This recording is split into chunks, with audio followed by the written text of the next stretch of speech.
giving it some time. I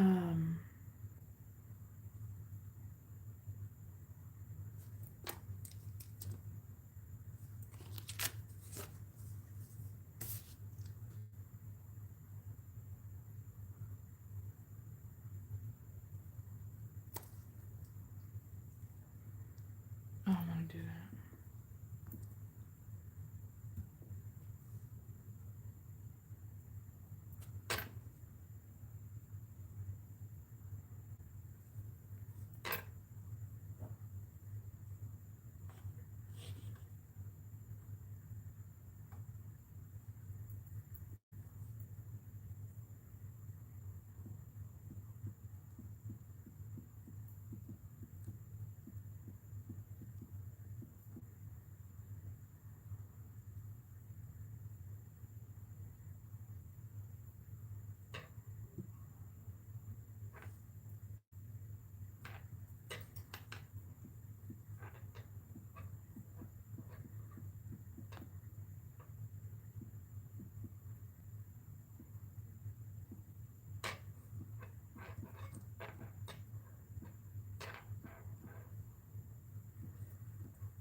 Welcome, everyone. I'm giving it a little bit more time. I'm sending out my notification. Please join me.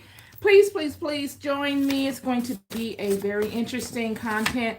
Going to be interesting content that I deliver today. I'm going to be speaking on some things that I think will be highly useful. Happy Tuesday, everybody.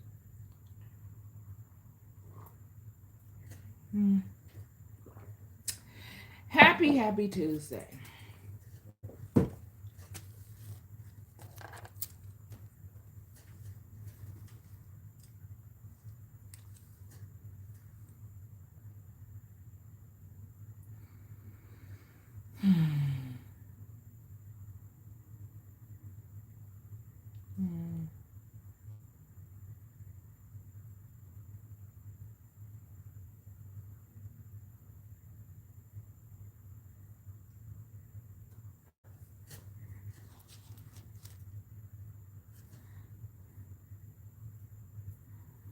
So 142, is that what this is?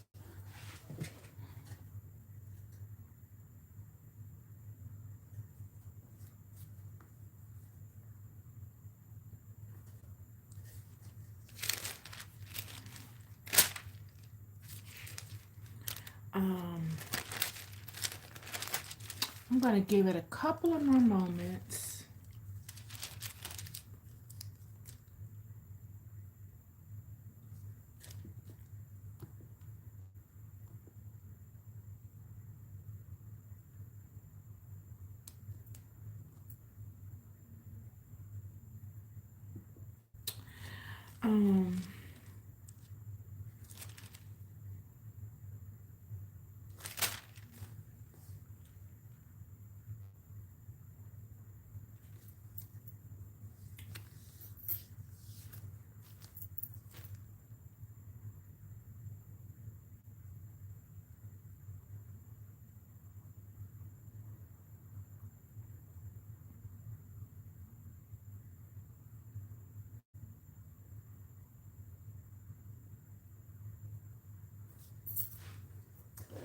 I'm going to start in one moment. 14 seconds ago. I want to give it at least 2 minutes. That was 3 minutes ago. It couldn't have been. Oh, maybe it was. Welcome, everyone, to another episode of Taking Up Space, a Michelle A. Mayer podcast. Always excited about coming forward, y'all. Today's no different. I'm doing something different today. I am looking to migrate all of my lives over here to YouTube. So anytime that I send an announcement out, hopefully, it depends on how this goes. I will more than likely be defaulting my communications over to my YouTube channel because I feel like I have a larger base of of subscribers here that I can feed and that may not know that I'm on TikTok. It just occurred to me yesterday that all of the communications that I have on TikTok when I do my lives, they may not be trickling down from my YouTube subscribers. I send the notifications on my Instagram page, and a lot of the people that follow me on YouTube are not following me on Instagram, so they would not be privy to um, my activities on TikTok or YouTube. So or Instagram. So I'm going to be hopefully, depending upon how this live goes, I will be communicating all of my lives more than likely on this YouTube page. So please subscribe, please share this podcast, and please like if the Spirit moves you to do so. Today we're going to be speaking on how God does not need for you to be proven for God to use you. God does not need for you to be proven in any particular thing for God to use you, y'all. I hopped on live yesterday on my TikTok and I expounded upon the watchers, and it was a little grassroots. It could have been a little bit put together, a little bit better, but it was very impromptu, and I was really shooting from the hip with it. But the clip that I uploaded on my YouTube page really goes into detail to the meat of the discussion that I wanted to discuss with you, and that is that God will use any vessel God needs to use to get a message to whoever God needs to get a message to, y'all. God does not need a particular type of vessel. Surely, if God needs to have an ongoing relationship with you, then God will fine-tune you through your actions to be used for an extended period of time to God. None of God's prophets that God chose to use to go before the nations did God not fine-tune and prove. All of God's prophets that come before the children are proven. Yet, in my communications to you yesterday, I communicated to you that there are certain vessels that God will move through that he does not have like a one-on-one elongated relationship with. It's really transactional. That's from what I've seen in my life. There have been people that I have interacted with that have given me profound revelatory communications in that moment that I couldn't depend on to consistently feed me those revelatory experiences. It would be like I would get them at one time, and then I would see those same people again, and they wouldn't have any recollection of even speaking to me of such things. They wouldn't even remember at all. And I spoke to that in my communications to you yesterday, that God is of energy. God is a frequency. It is a force that can touch itself upon anyone that it needs to touch itself upon to get a message to someone else. And I want to go deeper in that today, because I always want to prove what I say to you. And I don't want to go into the aspect of God using any vessel to speak a word, but I want to use the example of God. I want to use the philosophy of God not needing you to have it all together for God to use you. And I'm going to use David as an example of this. When we all know the story of David and Saul, and I'm not going to go into detail on that.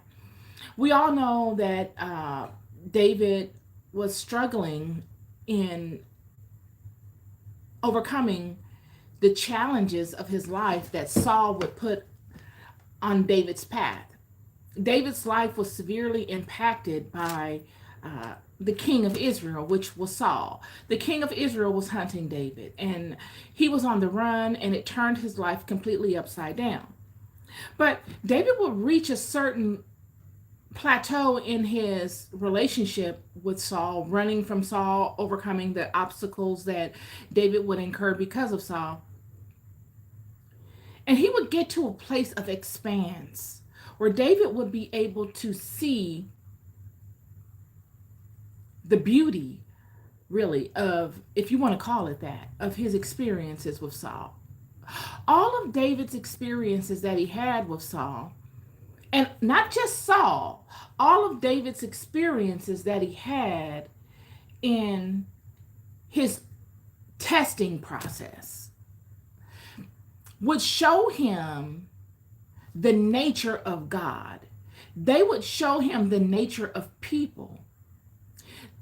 All of David's experiences that he had in his testing process would give David, through experiences, vast levels of knowledge that those amongst him just would not be blessed with. The intentions of Saul and those that were hunting David on behalf of Saul to do wickedness against him blessed David. Their intention to harm him and to do wickedness against him blessed him. He would leave that situation, the totality of that situation, blessed, larger than anyone he could ever encounter. The gifts, the spiritual gifts, the life experiences that David would get from the totality of his experiences because of Saul would bless David. They would crown him. They would carve him a very exclusive crown that no one amongst him would have. He would be set apart just by the experiences that he would encounter amongst his brethren because of Saul.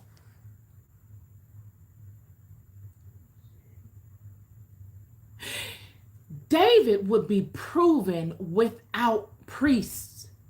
When David is running in his testing period, his proving period, when he is moving, I don't even want to call it running. When David is moving, he's moving on nothing but a knowing. He's moving on the knowledge he's already accumulated thus far. David had no time to learn a new theory. We see this when David comes upon Goliath.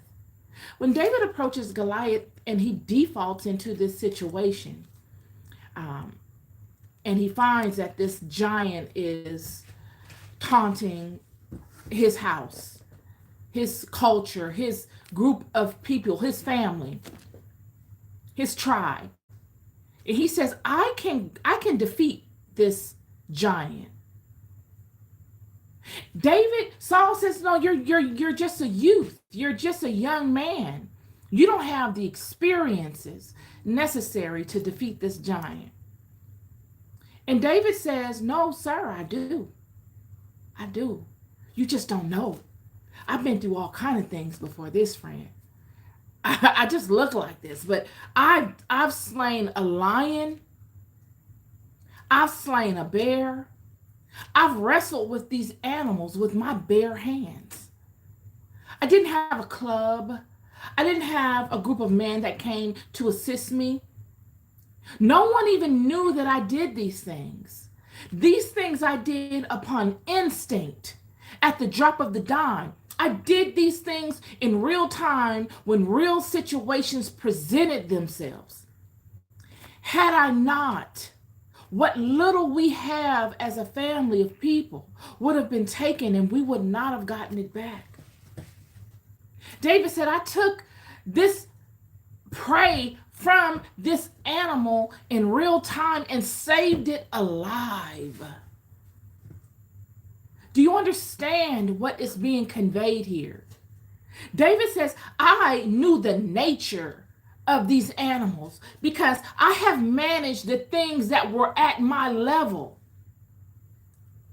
during regular times, during regular seasons of my life. I thought it enough to manage that which I could manage, and not only manage it, but to dominate it. So that if it ever came upon something else that I love, I could overcome it. All because I know the nature of it. David is showing, when speaking to his ability to overcome nature, wildlife, that he stands in the totality of his creation. He manages the things within his reach to manage at his particular level. I've managed and dominated that which is at my level. This is a word to all of you. This is why I led with God does not need you to be proven to use you. You need to be proven at the level of which you're at. The things that you can manage within your day-to-day life, you focusing on the things that really matter to you, you putting your attention and your action and your money into things that will serve you. Learning about the things that are within your reach and that you can dominate in real time at your level. Not overreaching and aspiring for the high fruit when you haven't even managed the low-hanging fruit. You have not even dominated the low-hanging fruit. We can use this example in regards to Abram. When God comes upon Abram after turning his back on the entire world, God finds Abram because Abram was looking for God. He was testing all of the theories that were amongst him in his own house, amongst his own environment. He wasn't just living in the lap of luxury. His father was rich. Abram grew up in a very rich household. He was not a poor man, ever. But even in the luxury and the comfort that surrounded him, he had a yearning to know. And not only know, but to seek for the truth, to challenge the norm, to really pull the veil back and to do the work to prove a thing. And in him doing such, God would find Abram. So when David comes upon Saul at this critical time, everything's on the line here. Either Israel shows up and defeats Goliath and wins the war and enslaves them, or Israel doesn't show up and they get defeated. Whoever comes before Goliath gets defeated and they go into bondage. It's a critical time. And nobody wants to step forward because they know how critical it is. No one amongst the nation of these people have enough knowing within themselves to even try. They don't want the defeat to be on their name and their legacy. All they can think of is, okay, if I come forward and get defeated, how will this pan out for me and my immediate family, let alone the entire tribe? Do I want to bring this shame upon my house? Instead of them seeing it from the positive attribute of, if I come before this giant and do the thing that I know I can do, that I've been doing all along, and defeat him, how great would that be for everyone? The only one that can see himself as worthy of defeating this giant would be the least thought of in the entire house. The outcast. The one nobody ever considered. The one no one ever invited to the parties, or no one ever invited to whatever was going on. The one that they would constantly give a hard time, which is David. His entire house disregarded him, his own father. Nobody in his house honored him and respected him for who he truly was. They never saw it. You know why? Because David was busy doing what he loved. That's the thing with truth. That's the thing with standing in the love of what you do. You're so busy being entertained and fascinated and enthralled by that which you do, you don't care if anybody notices you. In fact, you would rather not be noticed because now it takes your attention away from really focusing it in on what you love. You got to answer questions, you got to explain, you got to entertain. When really all you want to do is focus on what you love and not deal with any of that. David would come forth and he would tell Saul, friend, I can do this. I mean, there's no doubt about it. I know I'm young, but in all the years that I've had, all the conscious years that I've had, being able to understand my environment, I focused my attention on the things that have mattered. I've honed in on my gifts. I know what to do with these rocks. Nobody can come before me and challenge me with this gift that I have. I am not afraid of this giant. I've slain comparable.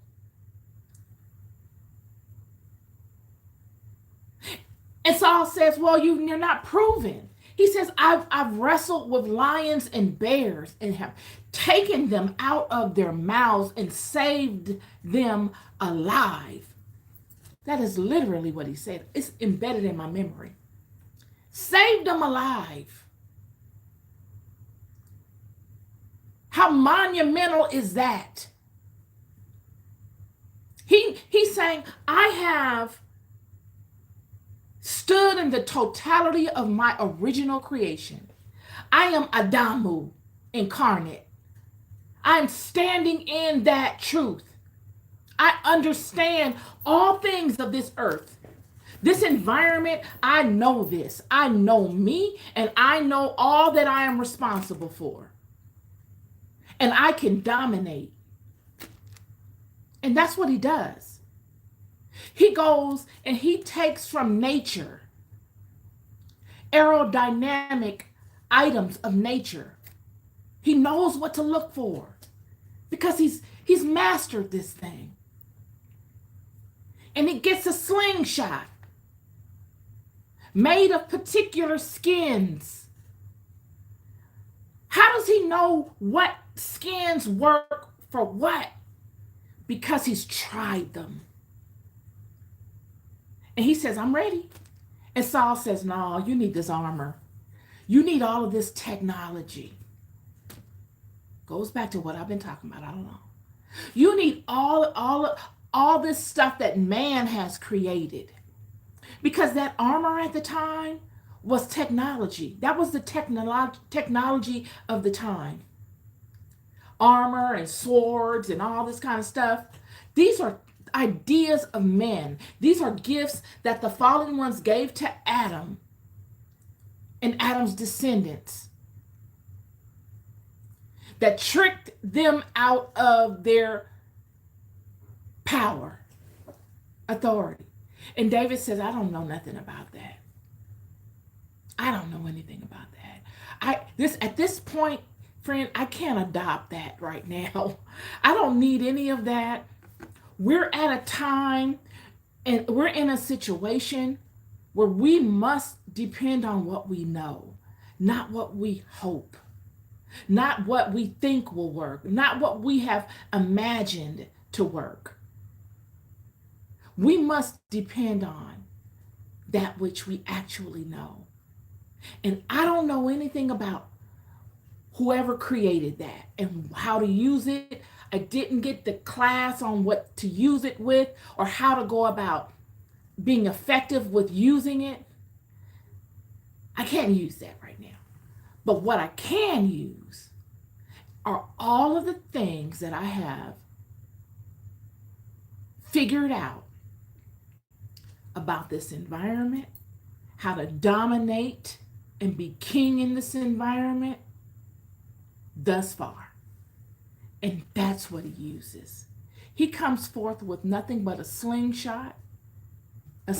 rather, and 3 stones. And he only needs to use one. And David dominating off of pure self-knowledge would send David on a path to test what he really knows. It's as if God would debut David with this Goliath situation to say, ta-da! This is a man that knows. He knows a multitude of things. But this is one thing that he knows. One aspect or a group of different aspects that I will present to you as David, the son of Jesse. And this is what he knows. And he will defeat this giant. And then David would then begin to walk a path that would pull from him other aspects, deeper levels of this knowing. When we look at the story of David, we're looking at a story of a man coming forth intentionally with a certain group of aspects of himself that he knows, and him defeating the giant with these aspects. But that initial act that he does would lead him on a vast journey that would pull from him deeper levels of this same knowing. It would be as if God would want to see the root of this knowing, and God would allow the root of this knowing to unfold in instances. It wouldn't just come forth all at once. It would be squeezed out in increments along David's walk.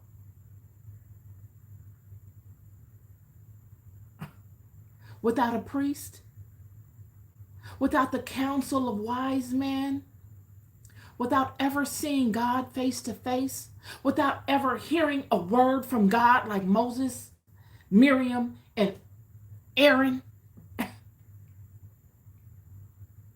David would lean in on his knowing. David would use divination and the laws of God that David would learn along his way through activity.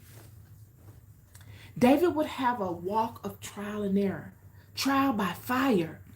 Friend, it wasn't even trial and error. It was trial by fire that David would experience.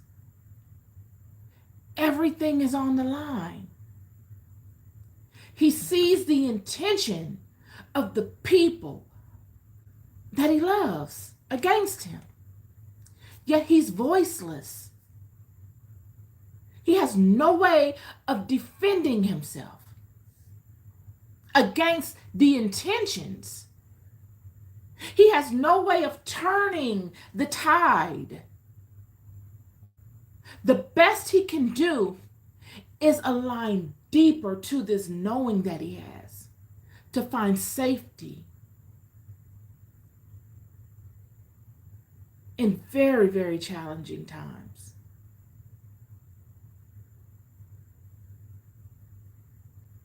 All David had during his time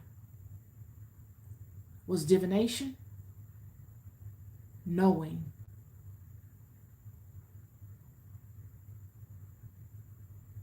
and praise. That's all he had. He had his ability to conjure the God within him. He had his ability to have some form of directional for the immediate future. And he had the knowing he had all along.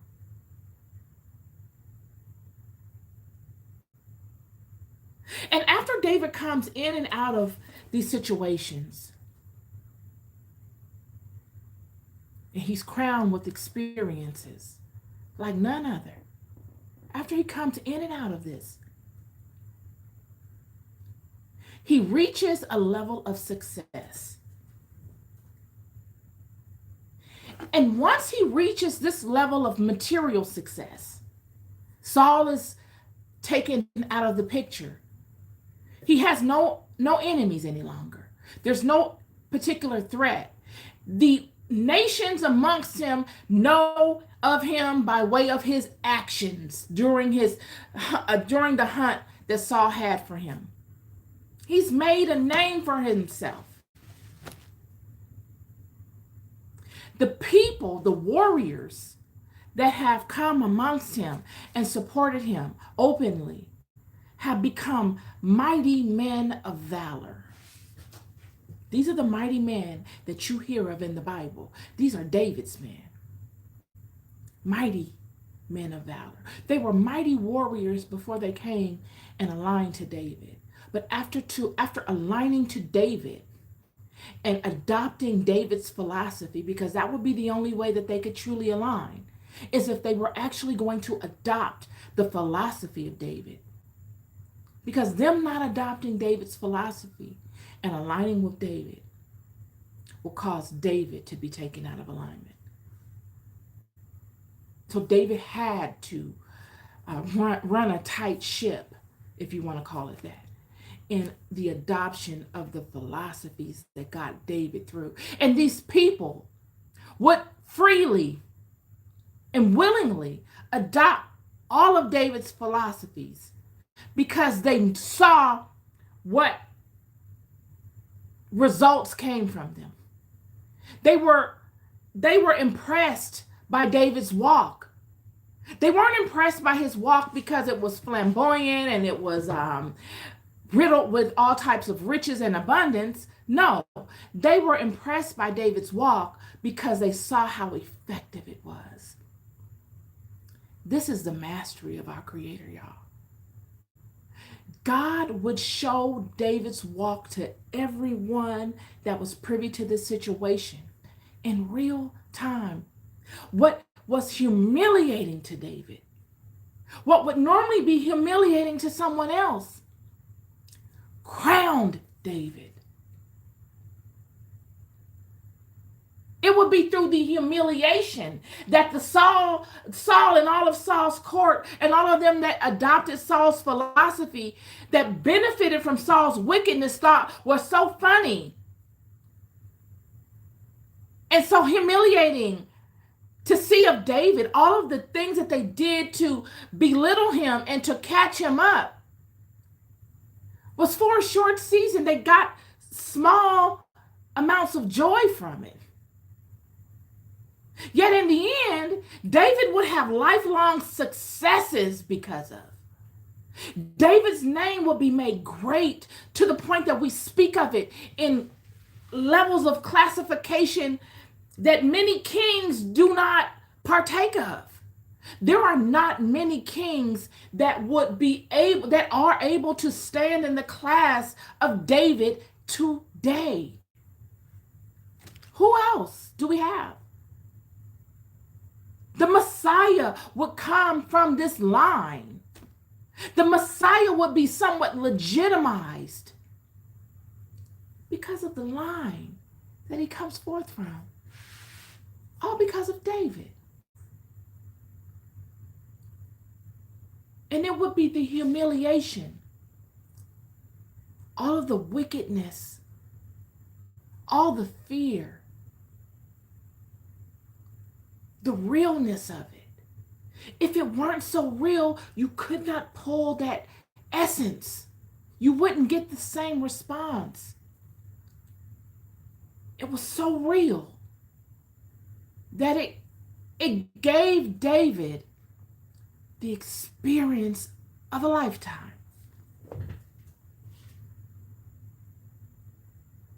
What other experience could be as powerful? He learned in the years of being hunted by Saul things that men and women don't get in whole lifetimes.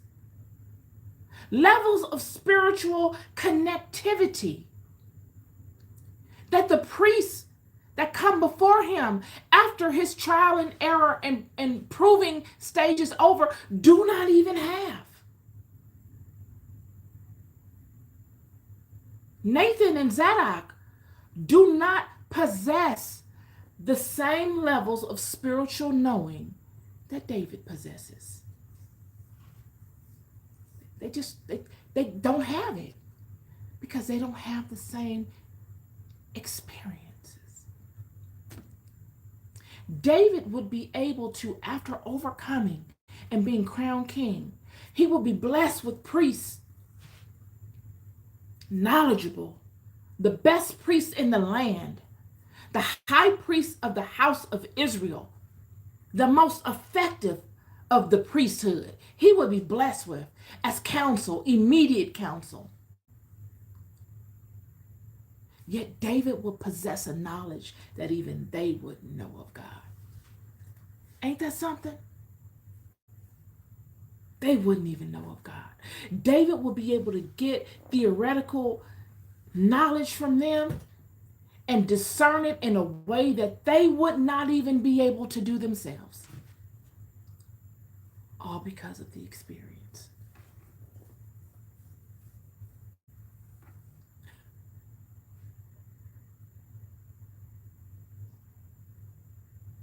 All because what put David on the map is he initially came upon the scene, came upon the situation, having mastered first the things within his reach. David being able to contend with Goliath was because he mastered, before that moment, things within his reach that could serve him at a pivotal moment, a moment all set up for him before he was even born, at a moment he could never even envision. The love he had for his surroundings and the animals, and the love he had for his slingshot, never would he have thought would serve him in the capacity that it did. And that is the motivation of the word that I have for you today.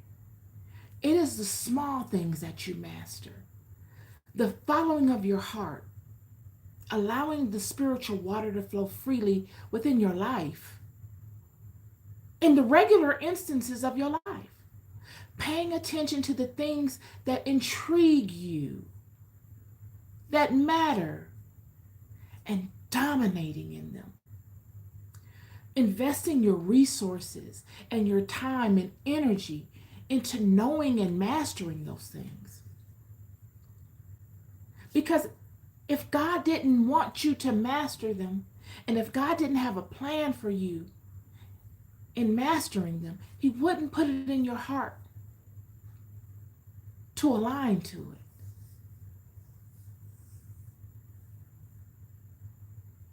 David would master the art of divination. It would be all he had. David didn't have anything but his knowing and an ephod. And most times, friend, David didn't even have the ephod. It would be Abiathar that would come and give him the ephod. When David came amongst Ahimelech, after initially running from Saul, when he first fled, he had the choice of taking the ephod. But the ephod would not serve him at that time. David felt threatened. He felt threatened by a foreign entity, his own house. He had never could have ever imagined waging war against his own house. It was foreign to him. He wasn't that type of person. He's a lover of his house. He's a protector of his house. But a foreign situation has come upon him, and the king of his own house is hunting him. So he flees. And because he's so much of a warrior, everybody knows it. He's already overcome Goliath. Everybody knows who David is and what he's capable of. They know the anointing that comes with David. Some way. David is beginning a journey of showing the monumental anointing that's on him. But he's introduced to these people. And in his introduction, they see there's something to this guy. There's some form of anointing. They just don't know to what extent. And he comes upon Ahimelech, the high priest, and Ahimelech is afraid. Bible says that Ahimelech sees David coming and he's fearful. Because he knows when you see David coming, it's a problem. David is not the guy that shows up to break bread with you and drink wine. David comes to do the will of the king. Yet David would be known farther to come and do it through all of his trial and tribulation to do the will of God.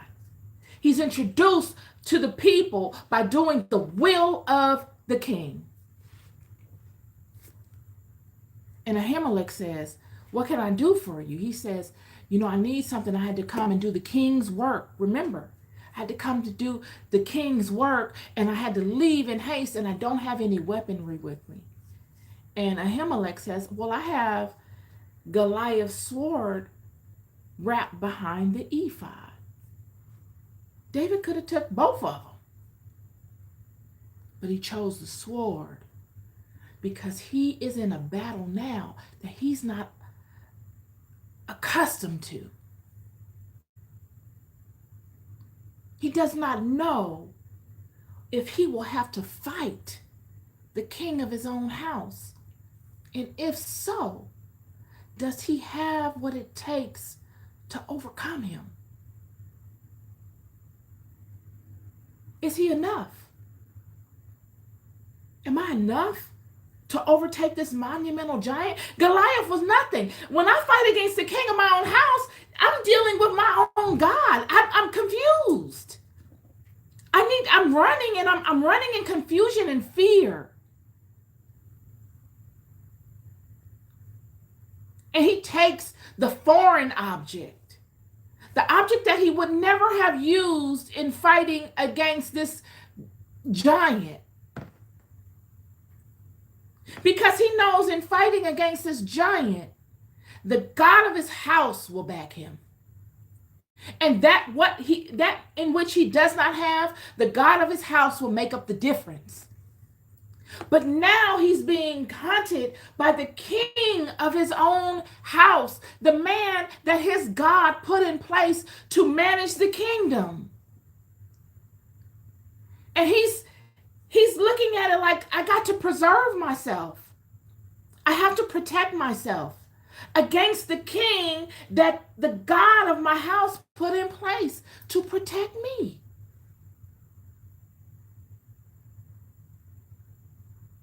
And the spirit that would normally rise up in me to make up the difference, to fill in between the gaps of that which I am limited by, can I depend on that to help me fight this king or my own brethren that he sends on his behalf to attack me?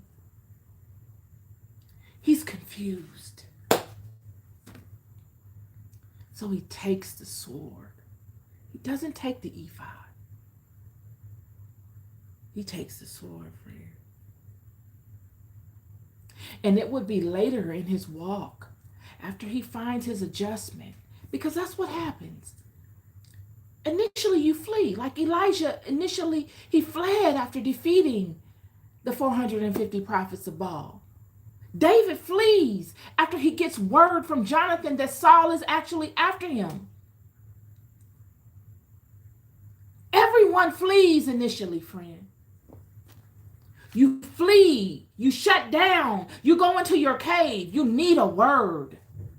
You second guess yourself initially because you just can't make sense of what's going on. And you wonder, where is God in this?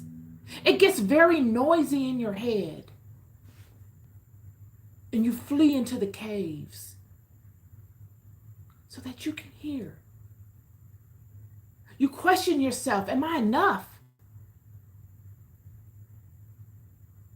Do I have what it takes to overtake this? I overtook giants, yes, but do I have what it takes to overtake this? I wasn't prepared for this.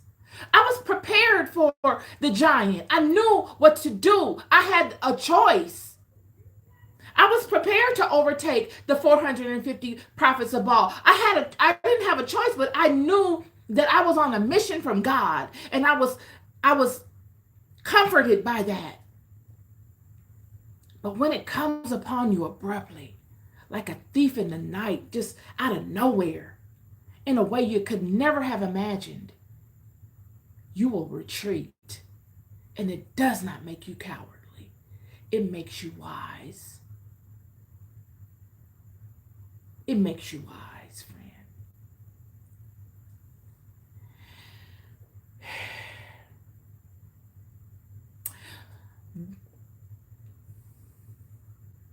David would come into a knowing that would serve him in a multitude of ways after his proving and testing period is over. David would know how to manifest. He already knew, but he would know on another whole nother level.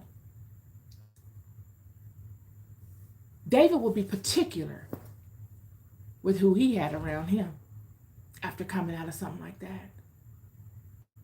All of the extras and all the funny people and the NPCs and all them kind of people, David has no time for those people coming up out of that. Scripture picks up with David sitting in his house of cedar amongst nobody but his prophet. You realize what matters. David realized what mattered all along, but it becomes extremely fine-tuned when you come out of something like that. You become extremely fluid to understanding what matters. You become very knowledgeable of the laws of God. The priest that you have amongst you can only expand upon and help you better discern the laws of God that you learned through your experiences. You can critique your priests. When David sits amongst the priesthood, after coming in and out of all of his trying and testing periods, it will be during this time that David would expand his knowledge of God. He would learn deeper levels of what his experiences taught him. He would get into the scientific aspects of God through his priesthood. And he would be able to capture the truth of it in ways that even his priests that sat before him and expounded upon such knowledge would not be able to capture. Because David would be able to cross-reference the theoretical sciences of God to his experiences, making it real, making it realized in ways that the priests would not know. I'm here to tell you. Test after test would he go through to fine-tune this, because God would know that in due season, after coming in and out of all of these tests and paying attention, that when he comes into his house of cedar and he's blessed with the most mighty priest in the nation, that all of the experiences aligned with the sciences, the theoretical sciences that this priest would pour into David, would blossom out a flower like none other. The house of David. None other. That's what made it so great. The house of David was made great because of the monumental experiences that David had, cross reference with the spiritual knowledge that David was able to absorb after coming in and out of such trying times. And this is what made it so great. This is what made it so pure and righteous. The fire, the trial by fire, purged it of all nonsense. Surely David made mistakes. He would make mistakes afterwards. What mistakes would David make? The same mistakes Adam made. This is the mistake that the Adamus have ingrained in them. His mistake would be with women.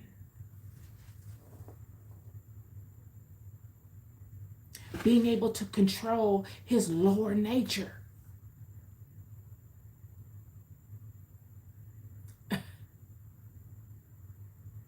Outside of that, David did a monumental thing. This is my podcast episode for you today. Hope it's useful to you. Always looking to be useful and come forth with things that you can toss around in your mind and add to any ideologies that you have on the subjects that I speak to. You are loved more than you'll ever know. I'll never stop telling you that. Be good to yourselves and be good to one another. Peace and love.